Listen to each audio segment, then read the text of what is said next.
Hi ಸ್ನೇಹಿತರೆ, ಎಲ್ಲರಿಗೂ ನಮಸ್ಕಾರ. ನಾನು ನಿಮ್ಮ ಪ್ರೀತಿಯ ಪರಶುರಾಮ್. ಈ ಒಂದು ವಿಡಿಯೋದಲ್ಲಿ ದ್ವಿತೀಯ PUC ವಿದ್ಯಾರ್ಥಿಗಳಿಗೆ ಒಂದು ಬಿಗ್ ಶಾಕ್ ಬಂದಿದೆ. ಏನು ಅಂತ ನೋಡೋಣ ಬನ್ನಿ. ಇಲ್ಲಿ ದ್ವಿತೀಯ PUC ವಿದ್ಯಾರ್ಥಿಗಳಿಗೆ ಕರ್ನಾಟಕ ಶಾಲಾ ಪರೀಕ್ಷೆ ಮತ್ತು ಮೌಲ್ಯ ನಿರ್ಣಯ ಮಂಡಳಿ ಬಿಗ್ ಶಾಕ್ ನೀಡಿದೆ. ಪರೀಕ್ಷಾ ಸಮಯವನ್ನು ಕಡಿತಗೊಳಿಸಿ ಆದೇಶವನ್ನು ಹೊರಡಿಸಿದೆ. 2024 ಮತ್ತು 25ನೇ ಸಾಲಿನ ಪರೀಕ್ಷೆಯಿಂದಲೇ ಇದು ಅನ್ವಯವಾಗಲಿದೆ.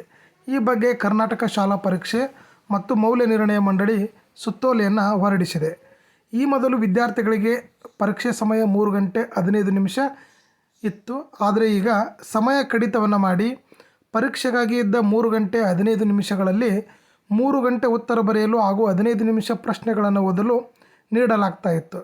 ಆದರೆ ಈಗ ಹೊಸ ನಿಯಮದ ಪ್ರಕಾರ ಉತ್ತರ ಬರೆಯಲು 2 ಗಂಟೆ 45 ನಿಮಿಷ ನಿಗದಿ ಮಾಡಲಾಗಿದೆ ಮತ್ತು ಇನ್ನೂ 15 ನಿಮಿಷವನ್ನು ಕಡಿತಗೊಳಿಸಲಾಗಿದೆ.